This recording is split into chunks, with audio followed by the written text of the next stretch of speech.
Welcome to all of you to this exclusive Inner Circle event today. And I have really been looking forward to this because we're actually joined by Mark Mayland, who is going to join us for a super interesting session. So a special thanks to you, Mark, for joining us today. Because we project managers, we have a lot of things on our shoulders. We have a lot of things to coordinate, a lot of things to do, a lot of choices to make. So I think the theme is going to resonate with all of you a lot because it's all about how to boost your daily performance by optimizing your workflow. And that's important for us project managers that we actually perform well and don't overkill ourselves with a lot of activities. So it's about optimizing our time, optimizing our performance, doing well without sort of burning out as well. That's what we talked about last time. So doing a segue to the session with Simone, that's important as well. So, Mark, just a few words on Mark. Mark is a performance coach, has been having his own company for quite a number of years. He has been helping quite renowned big companies such as PA Consulting, Maersk, which I'm sure you all know about, Carlsberg, DSB, and others to optimize their daily performance. So, essentially, helping companies to free up time and manage tasks more effectively, leading to greater performance. So, and the theme of today is how to optimize your daily performance and by optimizing your workflow without having to run faster and work long nights. So it's a sort of a continuation of the discussion we had last time. So we will be diving into. I'll just click once more. Sorry. So we will be diving into the importance of having personal workflows. We'll look at key elements, how you boost your productivity. We'll get sort of practical strategies for prioritizing tasks effectively. And I'll be the moderator, so I'll be asking the questions, but we have 1 hour together. I will make sure, I know a lot of you asked a lot of questions last time, so keep it engaging. So keep the chat boosting hot, so to speak. I will get to the question, but I'll save them to the end. I'll make sure that we have sort of 20 minutes max for questions, maybe a little more. So put the questions in the chat or just unmute yourself when we get to the Q&A, then ask the question. It is an iterative session, but we'll get to the Q&A at the very end. And then again, feel free to turn on your camera, and you can also in the settings somewhere up there, you can zoom in on Mark, so you don't look at me or look at the crowd here. You can adjust the setting if you want to do that. But I guess you're all aware of the team functionality, so you can play around with that. So I think without further ado, and I'll just let one more in here. Without further ado, Mark Mayland, a warm welcome to you. It's absolutely a pleasure to see you, and thanks for joining for this super exciting session. So I sort of set the scene, telling a little bit about you. But can you tell us, how did you actually get into working with personal workflows or personal performance? Sure. Thank you, Mads, for having me. And good morning, everyone. As Mads said, I'm Mark Mayland, and I have a company called Personal Workflow, and been working with workflow training since 2008, so going on 16 years. Working with a lot of different people, different functions, different companies, different organizations.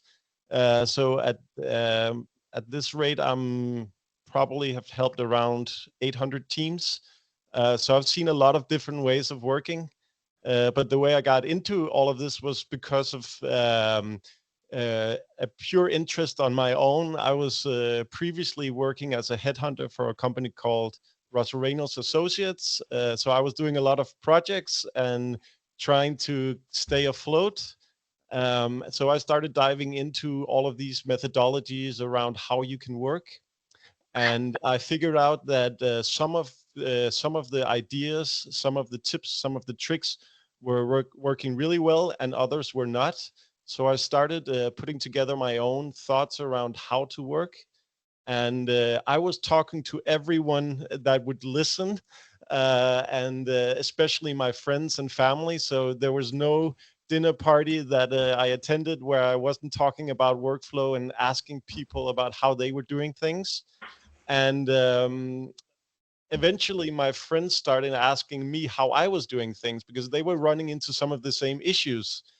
So I started helping them, and once I've helped them, they would ask me to come to their respective workplaces and companies and help some of their colleagues because they had some of the same issues. And at that point, I thought maybe it's time to start my own company because it feels like this is or something everyone is challenged with. So that's basically how I got started diving into this area of personal workflow and how that affects essentially our lives and how we prioritize everything we do. Thanks, Mark. And for sure, you've helped a lot of renowned companies throughout Denmark, such as the ones that I mentioned. So there's a need out there. It's not a specific one industry. It's across industries, across companies, as I see it. So can we start? So just defining personal workflow. So why is personal workflow at all important? I think that's a good question. For me personally, the way I see workflow is it's the ultimate competitive advantage, right? Because what it all comes down to is how you work. How you work is essentially what's going to get you through the day, but it's also what's going to help you reach your goals. It's also what's going to help you get your tasks done. So how you work is your methodology, right? So if you want to increase your capacity, it all comes down to how you work. If you want to increase your performance, it all comes down to how you choose to work. If you want to increase your results, it all comes down to how you work. So, and by how you work, I mean your work style and your work habits, right? Your routines. So everything revolves around that. So if you want more money, you're going to have to look at how you work. If you want better health, you're going to have to look at how you work. If you want better relationships at work or at home, you're going to have to look at how you work. So how you work is your operating system, right? It guides how you think, it guides how you make decisions. So everything comes back to your workflow. So that's it. For me, the workflow is the foundation. And an interesting thing is you might not be thinking too much about your workflow if everything is running smoothly and you're not under pressure. But I'm assuming a lot of people here on the call today are actually under pressure quite a lot of the time. Uh, they're probably lacking time, they're probably lacking other resources, focus, energy, motivation.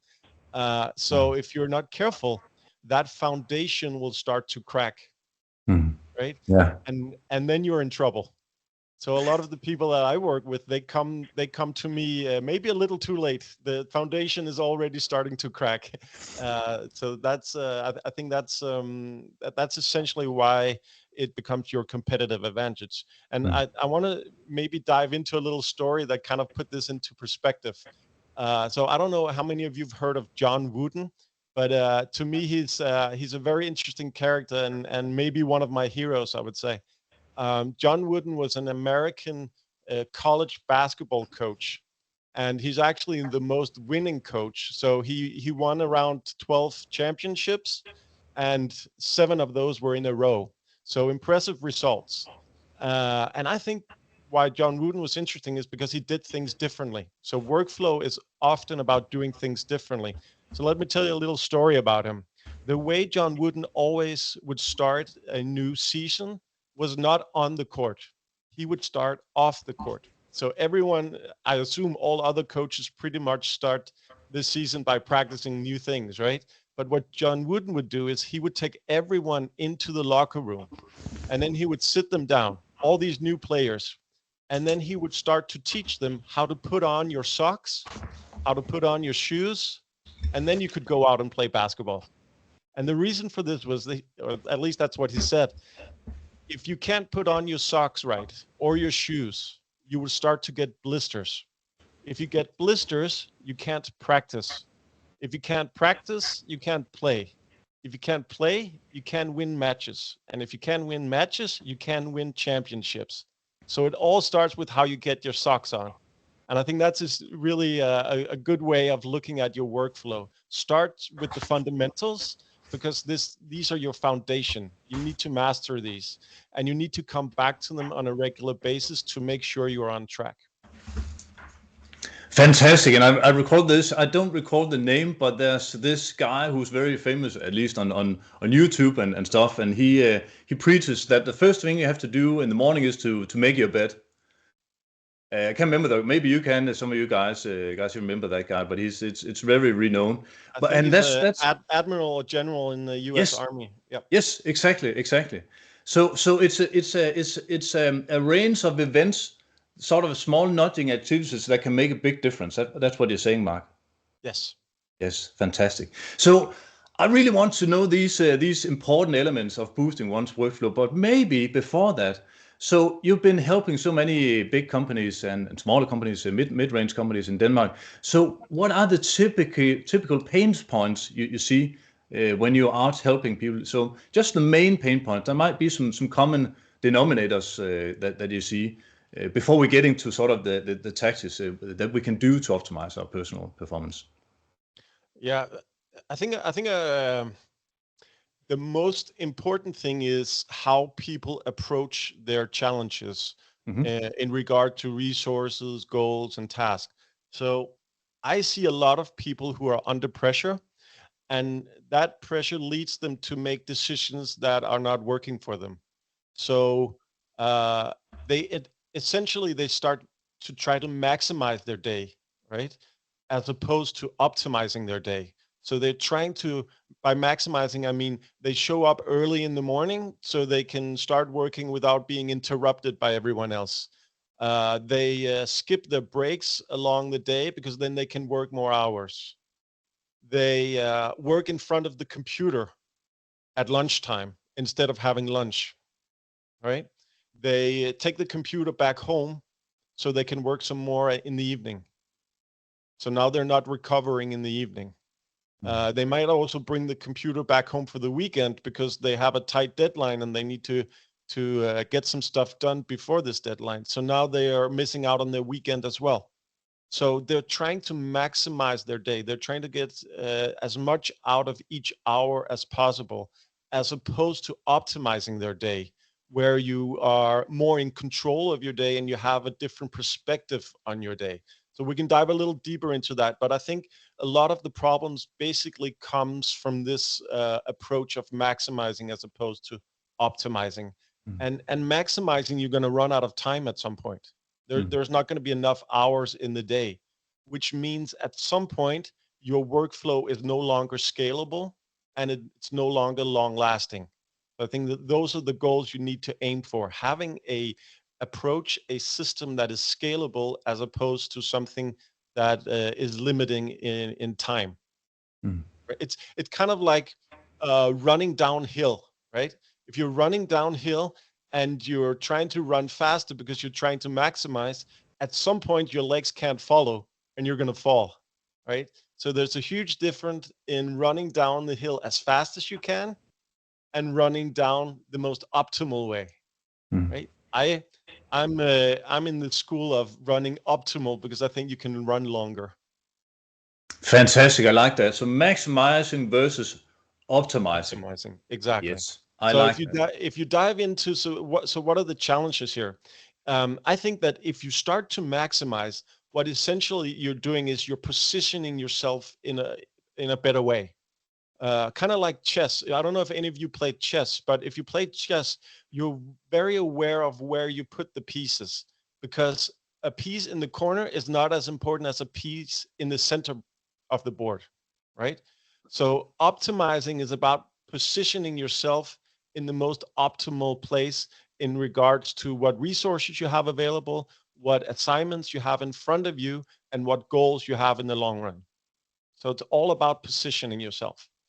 And you want to position yourself so you can accomplish more and work less, because that's going to take you to a place where you get most out of your capacity, most out of your performance, and most out of your results.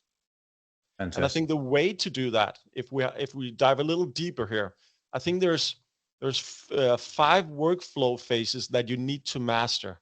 So a lot of people run into problems because they are not balancing these 5 workflow phases very well. So for me, the 5 phases are preparation, delivery, follow up, training, and recovery, right? So let me give you an example of this. So if you're under pressure, you tend to spend as much time as possible on delivery, and you kind of forget about the other four phases, right? So you skip your preparation, you go straight to delivery. So for example, if you're having a meeting, instead of preparing that meeting beforehand, now you start to prepare the meeting when you're at the meeting, right? You start to read the agenda when you're at the meeting, or you don't even have an agenda. So now you have to create the agenda at the meeting, right? So you're skipping preparation. Essentially, you're trying to combine preparation with delivery, and that always gets you into trouble.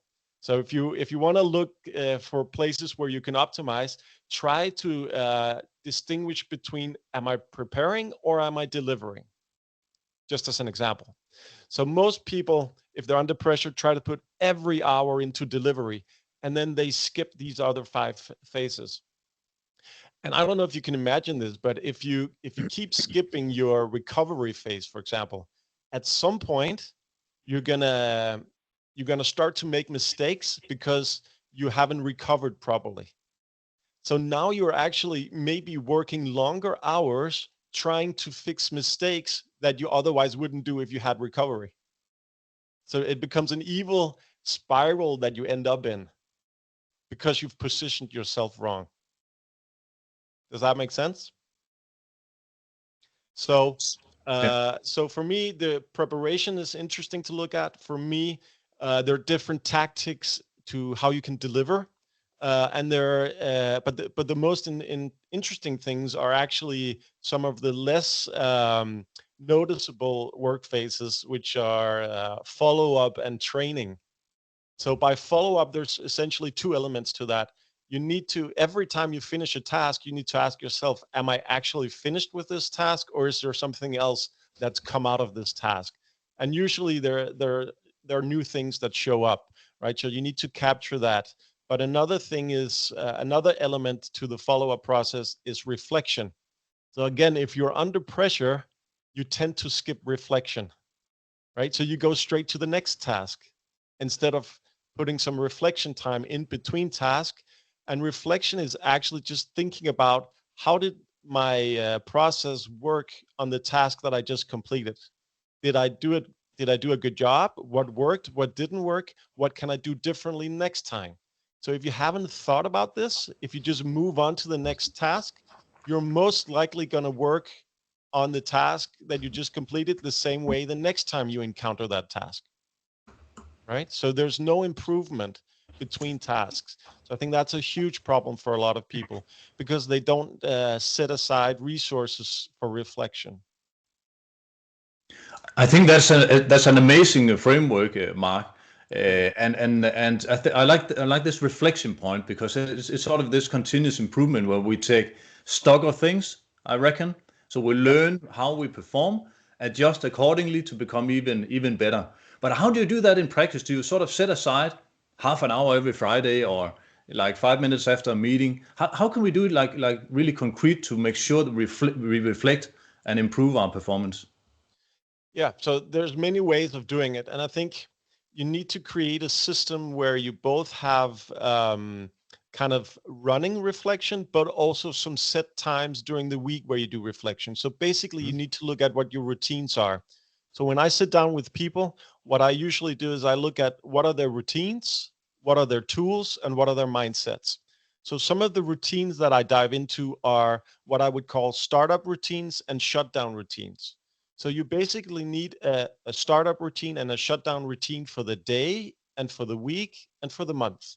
Those are kind of your pillars, right? And then you can do running reflection as well. But let's park running reflection for now and just look at the routines. So a startup routine could be your morning routine, right? And a shutdown routine could be the end of the day routine. Okay. So most people, it's not that they don't have these routines, it's probably more the quality of those routines that need to be revised. So if you do have a morning routine, you really need to start thinking about how you do that morning routine. And here's some of the problems that I see people encountering. So for me, first of all, there are two morning routines, right? So there's the morning routine of getting out of bed, and then there's the morning routine of getting ready for work. And those things are actually two separate routines in my world, but they have some of the same purposes. Um, so if you start with the getting out of bed morning routine, the purpose of that routine for me is creating momentum. So I see a lot of people where the purpose is getting things done, right? So they have maybe one, two, three, four, five tasks they need to get done in their morning routine in order to complete the morning routine. To me, it's not so important how many tasks you do. It's more a question of creating momentum for the rest of the day. So setting the tone for the rest of the day. That's the purpose of the morning routine for me. And that's interesting because that switches things around a little bit. So most people think of morning routines as a habit or several habits that they need to complete each morning. I look at morning routines more as rituals. So, for example, um, if you think you need to brush your teeth and take a shower each morning in order to have a good start, then those are habits. So, brushing your teeth is a habit, taking a shower is a habit. But the order in which you do the two tasks, that's the ritual, right? So it doesn't really matter from an effective perspective, efficiency perspective, whether you brush your teeth first or you take a shower first. But from a ritual perspective, it can matter quite a lot, right? So the order in which you do things can create a different momentum because it's more about the process and less about the goal or the effect of the process. So that's really interesting to start thinking about your morning routines as rituals as opposed to habits, where habits is more something you have to do and rituals are really something you want to do. And if you create the right momentum from the start, then the rest of the day will be in a more positive note and you will probably spend less resources starting on new tasks because you don't have to spend as much discipline and willpower to get started because now you already have momentum from the task before, which in this case is a morning routine. Makes a ton of sense, and I love this framework. So I'm putting down notes. I hope you guys are taking a lot of notes because these are golden nuggets. And I can see the questions are coming in. So keep it going. I'll get to all the questions in 15 minutes approximately. But so Mark, this is super interesting. I like the framework, the tactics we can do. But what are sort of if we should make it really concrete, like taking top three hacks we can do, maybe in the morning or during the day to optimize our performance. I read this book, 4 Hour Work Week. I'm not saying that we should have 4 Hour Work Week.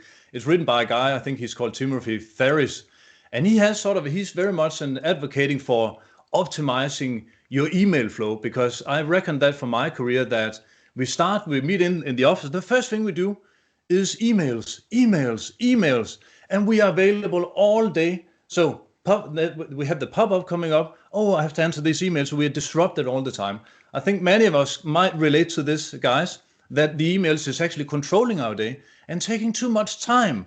And it's just for me so inefficient. So what Timothy Ferris does, he makes himself available from 8 to 9 or 9 to 10, 1 hour, and then 1 hour at the very end of the day, and then have an automatic reply saying that I'm not responding to emails, I'm responding in these hours. That's just one, so I was just reflecting upon that. But what are some Yeah. of the sort of three concrete hacks that we can do when we end our call or session here at 10 o'clock? Yeah, so if we talk about emails, that's really interesting. And I completely agree with Tim Ferriss in the regards to email is taking up too much of our resources and especially our focus. I don't know if you thought about this, but I've given quite a lot of thought because a lot of the people I work with, we usually start with cleaning up their inbox. And when you look inside your inbox, it's astonishing how much of the stuff in there is not what is most important to you. So usually what's in the inbox is what everyone else wants you to do, right? So by starting in your inbox, you're most likely not focusing on what's most important to you. But we all start in the inbox because we want to get some quick fixes. We want to get some quick progress. We want to get some stuff out of the way so that we can get to the important stuff, right? So now we're multitasking. Now we're trying to fix interruptions. Now we're doing ad hoc stuff instead of doing the stuff that was planned. So if you're not checking your emails or processing your emails the right way, you're going to run into problems. So here's how I look at the inbox. I see the inbox kind of like a old school mailbox, right? So if you have an old school mailbox at home and you go out and you empty the mailbox, you look at all the stuff that comes out, uh, uh, all the letters, all the invoices, all the commercials, then you wouldn't put it back into the inbox, right? Or the mailbox, right? You would probably take those things back to your kitchen counter or your desk or elsewhere. But when it comes to emails, we kind of leave everything in there, right?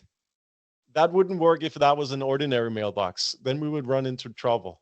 So I'm very focused on uh, how often you check your emails and what you do when you process your emails. So essentially, there are four types of emails in there. There's the emails that you could delete because they're no longer relevant. There are all the emails that are reference emails, but there's no task related to them. So you want to save them, but you don't want to, there's nothing you have to do about them. So if you don't delete emails and if you don't remove the reference emails, you're essentially going to have an inbox that's a garbage can, a trash can, and an archive. And then you have all the emails where there is a task related to it. So now you're also using your inbox as a to-do list. And then the fourth type of email you might have in there are all the emails you haven't read yet. And essentially, the email inbox is for all the stuff you haven't read yet. So it's not meant as a to-do list, it's not meant as an archive, and it's not meant as a trash can. So what I would do is I would delete what can be deleted, and I would archive, usually in your folder system, anything that can be archived, and anything that you need to do, I would transfer to a task list. So now your email inbox only consists of things you haven't read yet. And once you've read it, your inbox is empty. Now that's a perfect position to work from. But most people drown in emails, right? And they live inside the inbox. So now they're living in there and they're drowning. Not a good combination. So that's how I would approach emails in a short run. We could spend all day talking about emails, but that's basically how I would do it. And I So will as set many aside. times as possible, get to a place where you're either on one screen so you can see the bottom of your inbox, or if you're really good, get to inbox 0, and you do that routinely in your shutdown routines or your startup routines. So your shutdown for the day or shutdown for the week. And I think, Mark, based on that, because I'm identifying myself, unfortunately, with this problem, with all the mix of to dos and information and all of that. So I think I'll set aside 2 hours this Friday to actually fix this. Because boy, if I had a mailbox that is empty, that feeling I can just imagine is incredible. Yeah. So But are there any here's the more? thing, Mads. Yeah. There's one thing I want to add to that. So I think it's great if you want to spend a couple hours at the end of the week cleaning up. That will give you some value in itself. But where the routine is really interesting is if you do it on a regular basis, Mm, because then you get the compounding effect, right? So you will position yourself better if you clean up your inbox this Friday or tomorrow, yes. but you will position yourself in a completely different place if you do it on a regular basis. Yes. Yes. Are there any more hacks? So that's one. Could you just mention one or two more because we need to get to the Q&A soon. Yeah, That could be implemented well from 10 right. o'clock. So the most simple routine to get started on is actually emptying your head. So most of us walk around with a lot of reminders of things we need to do inside our head. So essentially, our head becomes the task list, right? So if you have reminders in your head, you're most likely gonna be having a wish list in your head. So there's no guarantee that you ever get to the stuff or that you get to it in a way where you optimize your workflow. So you will be spending more resources on just trying to remember what needs to get done as opposed to getting it done, right? So getting it out of your head so you can clear your head for thinking instead of using your head trying to remember what needs to get done. So I think that's the most simple routine that very few people master, but it's something you can do without asking anyone else's permission. You could you can do it by putting it next to an already existing routine like lunch. So if you empty your head before you go to lunch or empty your head when you come back from lunch, that's an easy way to implement a routine like that. So I think that's a really good thing. And then there's one last thing that I also think is a good start, and that's stop reinventing your week every week. So I see a lot of people who, instead of planning their week, they reinvent their week because they want to be flexible, right? They want to show everyone else that they're accommodating everyone else except themselves. So by getting these routines of weekly reviews where you do your planning for the week and shutdown routine for the day, then you actually get a much better rhythm and you get much better timing, again because you're positioned differently. So that's another thing that I would start thinking about. If you're looking into your calendar and your calendar is full of meetings, maybe wall-to-wall meetings, what you have is what I call a Colgate calendar. So it's a calendar with no holes, right? So there's no space for flexibility. There's no space for doing the stuff we talked about that actually puts you in front of the game instead of being behind. So look at your calendar and move things around. Make sure there's enough space between meetings, and then get these routines of shutting down, morning routines, afternoon routines, and weekly routines of closing down the week in a good way.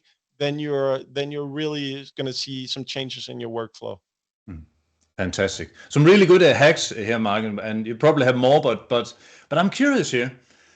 So when we end this event in about a half an hour, 25 minutes, I want to make sure that the audience here can take your golden nuggets and start applying it, and that's to the not the resistance, to the stickiness.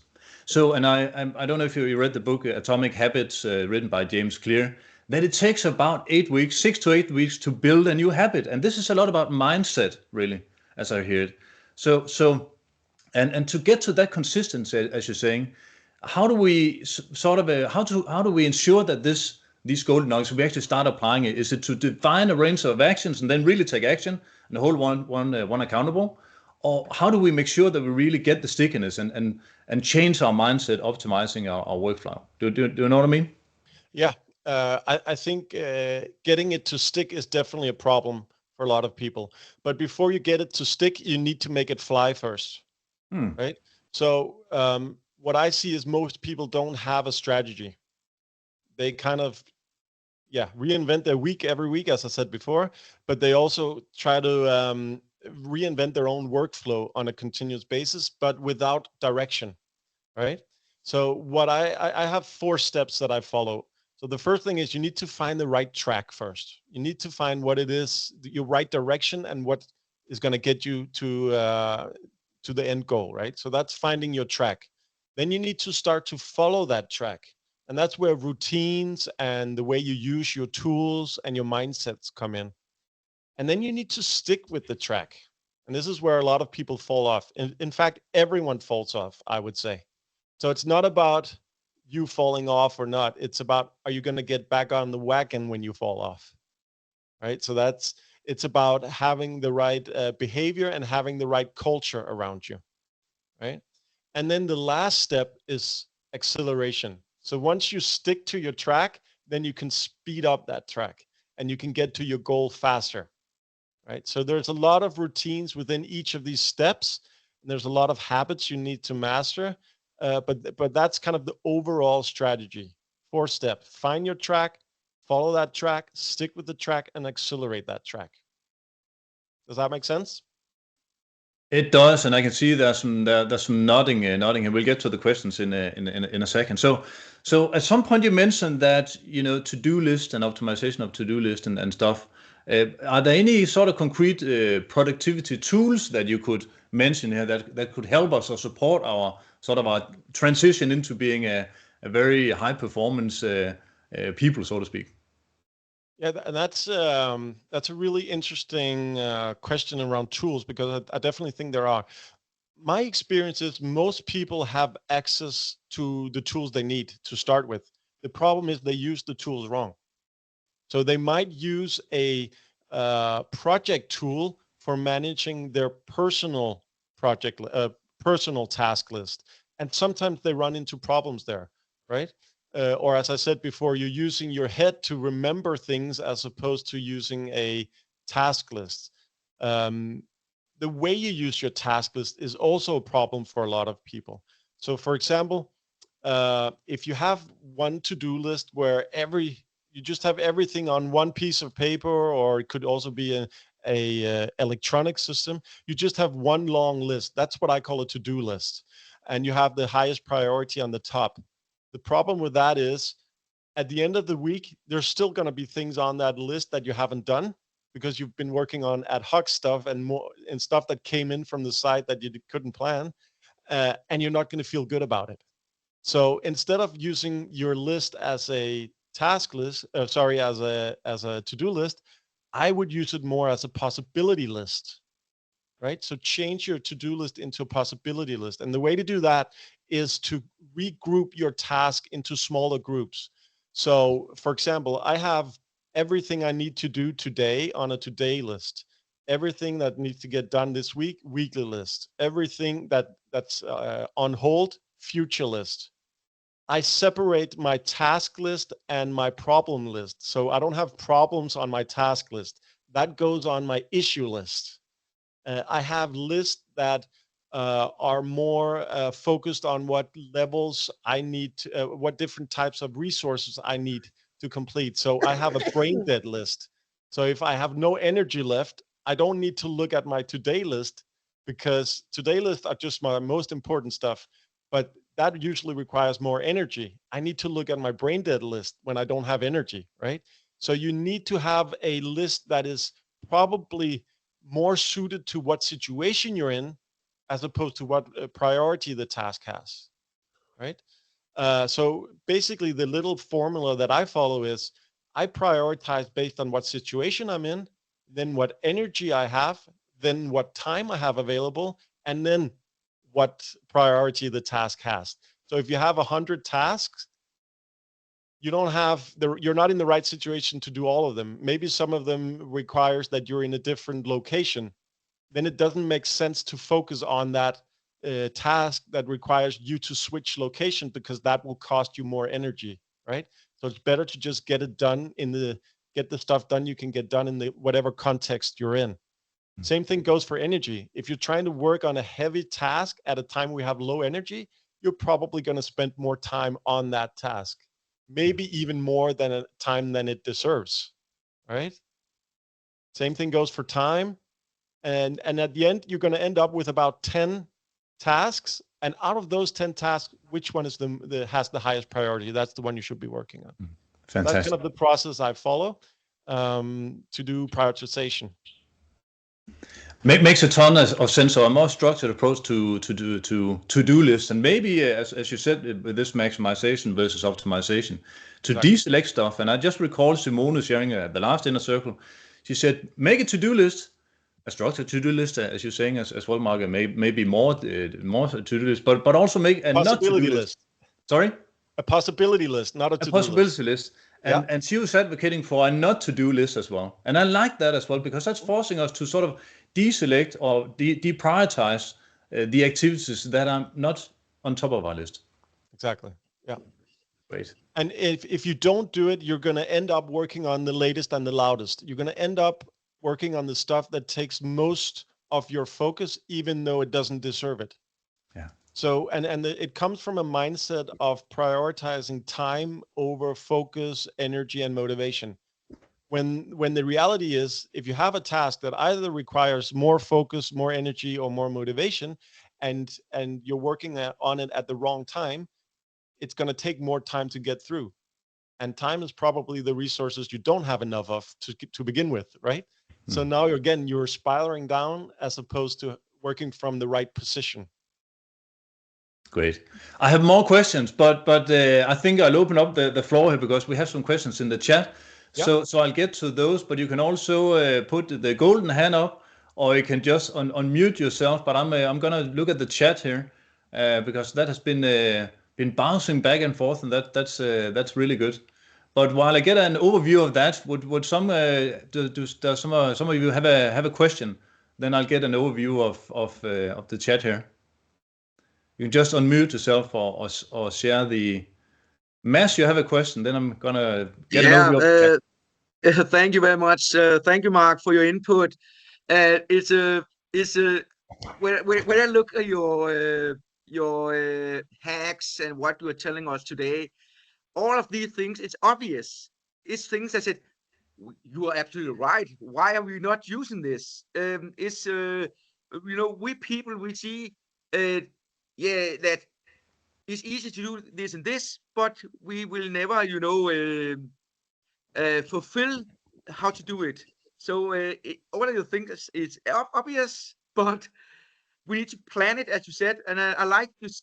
I like the idea that you said, okay, you have a list, but we need to split the list up in small lists, because then you can see, okay, what's important, not important. And I like the not to do list, because I think the not to do list is very big if you put it into a filter what's coming in. So it's very nice, all these obvious things you're telling us, but it's an eye opener again. So yeah. Yeah. Great. But let me give you one more little tip in regards to where to start, Mass, because that I completely agree with you that to me at least this is pretty obvious that this is what you have to do. The tricky part is making it your own way of working, right? So I think you need to start pretty small and do some things that are simple to get started with, so you could create momentum. So basically, the beginning is about creating momentum. So here's one thing that I would do if I was you. I would start to plan my breaks before you plan your work. So plan your work around your breaks. So here's what I see most people do. Most people have their breaks when they're tired. I think you should have your breaks before you get tired. Kind of like if you're thirsty, right? If you're thirsty, you're already dehydrating. So you need to drink water before you're thirsty. Same thing goes for all your other breaks. If you have them before you're tired, then your breaks will be shorter. If you maximize your day and try not to do breaks, your recovery time afterwards gets longer. So that's one place I would start with breaks.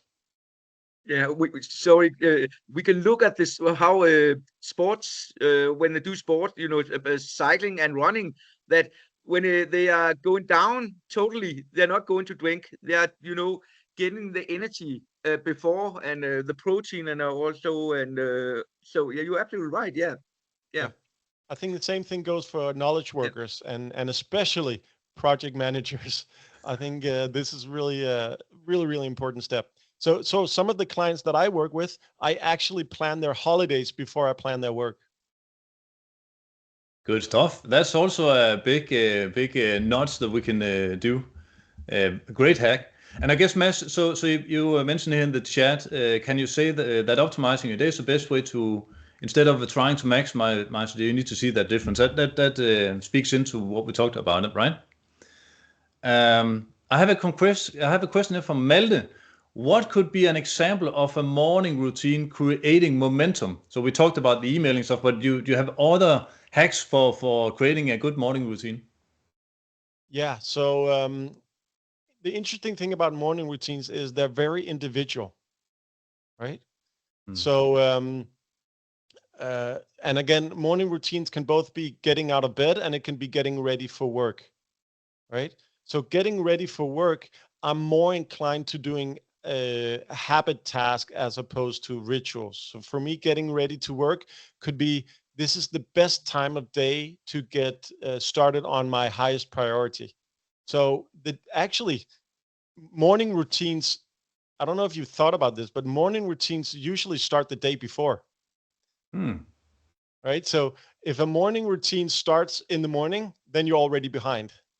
So by that, I mean, what I usually do in my shutdown routine is I decide what 3 things I need to do first thing in the morning when I start my morning routine. Right. So basically, your morning routine starts with the shutdown routine. So Fantastic. yeah, so I try to figure out what are the 3 most important things I could be working on, or I find the most important thing I could be working on, and then I do the 3 first steps of that task. So you do that the day before, figure Yeah, out, you do so the plan that preparation and to the the planning. breakdown. Exactly. Mm. Yeah. And actually, Mads, I'm glad that you're actually having this question, or it's more like a comment, but I think it can be transferred into a question. There are so many external or so many disturbances at a workplace. Open office can be a problem to productivity, and for sure it can. Any sort of thoughts on that? Yeah, I completely agree. I think again, it's also a personal thing. Some people like to be in a social environment, and they like to be because they can be involved. And I have a background in studying innovation, and there's also some things to be said for innovation when you're sitting together, because you're knowledge sharing. But from a workflow perspective and productivity perspective, it's really a killer because it kills your focus, and it drains on your energy, and it might even drain on some of your motivation. So here's what I would do during your weekly review. So this is the time of week when you do your planning. You look into next week and you look at what tasks, and usually these are the highest priority tasks, requires extra focus next week, where I need to be sitting in a place or an environment where I'm not interrupted. So I pick out which tasks need to be done in different locations in order to have the right amount of focus. So that could be working from home, or that could be booking a meeting room at the office, or something else. But if I wait until I actually have to do the task with doing this thinking, then I'm probably going to be sitting at my desk with everyone else working on that important task, and then I'll be interrupted. So figure out what tasks really need deep focus, and then plan around that. Makes a ton of sense. So that's back to the planning element again. Plan your week. Make sure to have some home office days. And I think, I guess you agree, guys. Maybe not, but it's actually quite valuable to have these working from home days, because you can get the deep work done and get some stuff out the door and optimize your time. So that's And that's uh, that's and that's I really would good. add to that, Mads, the deep work is usually, if we're talking about really deep work, you can get somewhere between 50 to 100% more efficiency out of that hour. So all of a sudden, an hour is not an hour. An hour is maybe 2 hours because you've been focused. Yes. So if you do all of these things, all of a sudden you're not going to lack time, right? Yes. Because Yes. you've optimized and positioned yourself in a place where time is not your most valuable resource. Your motivation, your energy, and your focus is. Mhm. Yeah, and there's actually a book written on this. It's called Deep Work. I can't remember the author, but it's if you Google. Cal Newport has written at least one of the Yeah, books on this. Yeah. there you go. And that's amazing. Just improving efficiency like 15 or 20% by looking into sort of the concepts of deep work. That's impressive, Mark. Excellent. So I have, if let's see, I think, did I miss any questions? Otherwise, let me know. Otherwise, I have a question, a little bit of a tricky question, maybe if we have time. But I just want to make sure that there's a comment here from Rasmus. Hi, Rasmus. I book meeting rooms or work from home when doing deep work.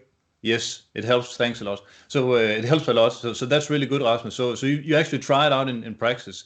So I think that's a recommendation for all of us actually to try this out. Then one question, Mark, before we round up. So what if in that situation that my manager comes in, a leader comes in and say, hey, you need to prioritize this now. We have this big project coming up, and it just flips over your day. It just disrupts your day. It just disrupts your routines. How do we make sure that we sort of have an agility or flexibility in our daily routines and allow for sort of things to happen at work? I think that, again, that's a really important question, but it's also a very complex question, because now you're Yeah. starting to involve other people in your workflow. So there's many things to be said around this, but I think flexibility is important, but I think most people use their flexibility wrong, and they plan it wrong. So I think most people use flexibility to be reactive, right? So if you are reacting to everything around you, all the tasks around you, then you're not the one in control. Then it's everyone else who's in control. But the funny thing is, you're probably the only one who knows what's most important to you, right? So it goes back to, you need to have that overview, your task list. You need to have those routines of planning in order to be proactively flexible. So proactively flexible is different than being reactively flexible. Most people are reacting to their environment, not proactively acting. Does that Good. make sense? Makes sense. It's very good guidance, I think. So, and I just want to make sure that we have one more question here. So, Michael, you have a question. How many hours should you have ahead of you? As I'm at work for 14 hours a day and have security for 450 people, and there's constantly time to take care of what you do. Mean? What do you mean, Mark? Maybe, Michael, can you just elaborate a little bit, if you don't mind? I would just ask because when I'm home for 3 weeks, when I'm out and to take control over the guys on the platform, and my co-worker is taking home, I have 200 emails I have to answer, and sitting 2 days and require them back to them. And but I'd make my routine 2 hours in the morning at the new meeting, and in the middle of the day, before lunch and after, I require and I write back to the emails. But between that, we also got 7 meetings every day. So I'm very busy, man. That is why I'm stopped in the North Sea, because my brain was totally melting down. And that is why I'm participating in this meeting, because I want to go that way with my success info for the project leader management.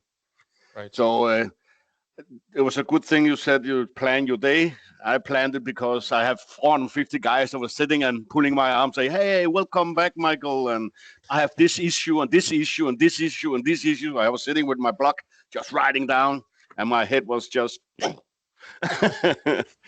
Right.